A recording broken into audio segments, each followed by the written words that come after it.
muita gente defende que o MDMA não é viciante ou uma droga que tem baixo poder viciante. Porém, se eu considerar que eu só me divirto numa festa, se eu usar determinada substância, isso por si só não é um vício? Aí tem a complexidade do próprio conceito de vício, né? Mas as duas, assim, sim, o MDMA vicia, isso a gente faz décadas que a gente sabe, bem no início, quando começou a ser mais frequente o uso, se discutia se viciavam. Não lembro de artigos no começo do século XXI que discutiam essa questão, mas hoje em dia a gente sabe que sim, que pode viciar, sim, né? Aí cai naquilo que a gente fala, drogas mais ou menos viciantes, né? Se nos comparar com a heroína vai ser menos, mas sim, sim, pode viciar. É, e aí, a outra questão que você falou, né, de se o próprio fato da pessoa ter que usar, é uma pergunta interessante, né? Porque, sim, a gente poderia chamar isso de uma dependência, né? Mas é diferente. Não é Se uma correlação meio relacionada à escravidão mesmo, né? Eu estou atrelando a minha diversão ou a qualidade da minha diversão a uma substância química. É, agora veja bem, o grande problema das substâncias das quais nós estamos falando hoje é aquele balanço entre o benefício e o prejuízo, né? Se teoricamente você tem uma substância que você precise usar, né, não é o ideal, mas é difícil de chamar isso de dependência. Quando a gente fala de dependência, eu falava de dependência no contexto dessas substâncias, é algo que realmente traz prejuízos imediatos ou em médio e longo prazo. Vamos pensar no seguinte, uma pessoa que realmente tenha algum problema vascular ou neurológico e que precise usar uma substância para ter uma ereção, né, o famoso azulzinho.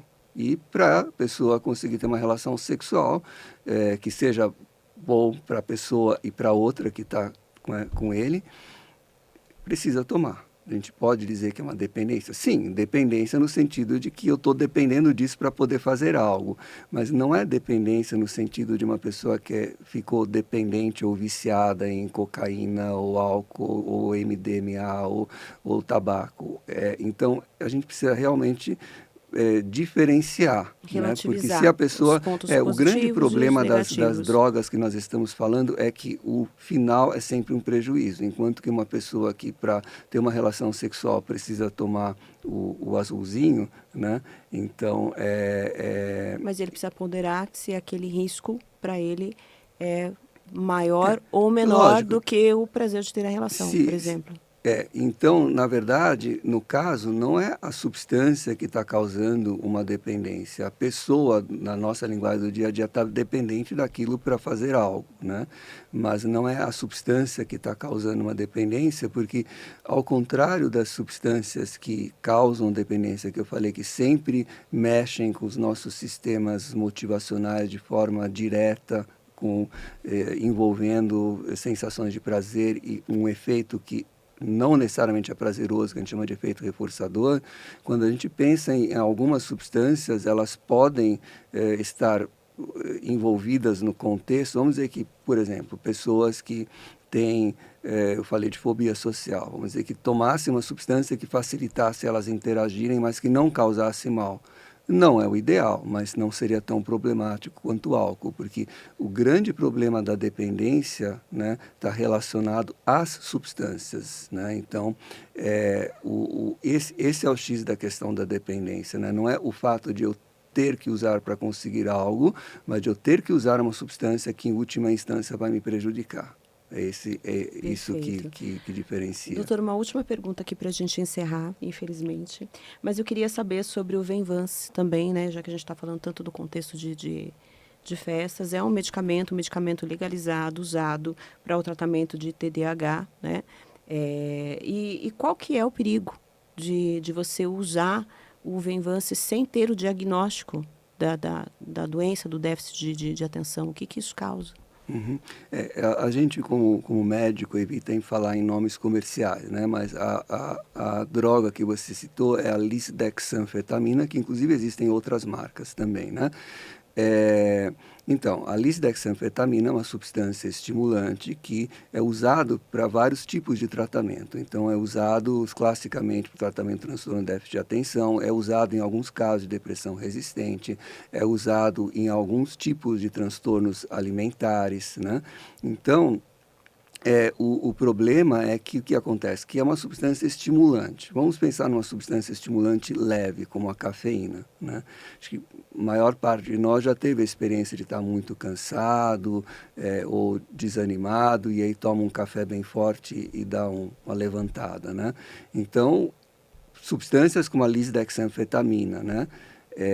E outras substâncias semelhantes, como o metilfenidato, que também é usado no tratamento de déficit de atenção, eles fazem isso de uma forma muito mais potente. Então, Uhum. as pessoas acabam usando isso para se sentirem mais fortalecidas, né? Às vezes até fisicamente se sentem mais fortes, para se sentirem mais Mais espertas, mais alertas, mais ativas, menos despertas. cansadas.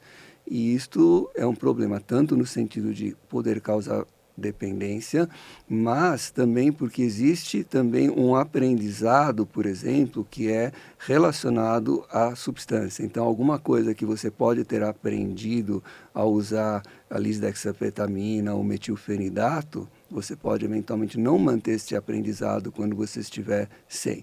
E fora isso, efeitos colaterais do uso recreativo, ou seja, uma coisa é uma pessoa ter um transtorno de déficit de atenção severo e ser medicado e ter uma super melhora, e está lá usando uma substância com eventuais efeitos colaterais.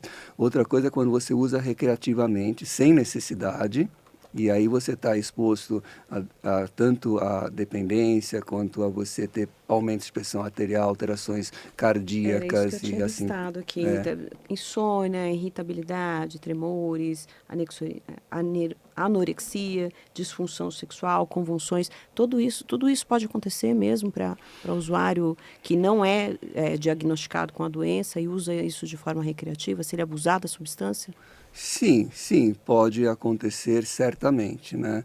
Então, principalmente, né, em termos de riscos, né, essas substâncias têm bastante riscos cardiovasculares mesmo, né, porque aumentam a pressão arterial e podem trazer alterações cardíacas. Tem vários estudos recentes mostrando e comprovando que realmente podem ter efeitos colaterais cardíacos, então deve ser restrito somente para o uso médico, né? Então, outras coisas como insônia e tudo, diminuição de apetite, sim, podem causar, mas os grandes riscos mesmo, além da dependência, a dependência destas substâncias é mais comum em pessoas que já têm um histórico de dependência de outras drogas, como por exemplo cocaína. Mas os riscos cardiovasculares são grandes para quem é usuário e infelizmente a gente tem, não é raro, que venham pessoas consultório é mais raro, mas por internet muita gente pergunta, será que eu posso tomar tal coisa para melhorar meu estudo, melhorar meu resultado? Pessoas que não têm realmente o diagnóstico de transtorno de déficit de atenção e vão, sem necessidade, elas poderiam ter um desempenho melhor estudando melhor, ou tendo mais descanso, ou enfim, e aí ficam usando para aumentar o rendimento, isso é muito, muito prejudicial.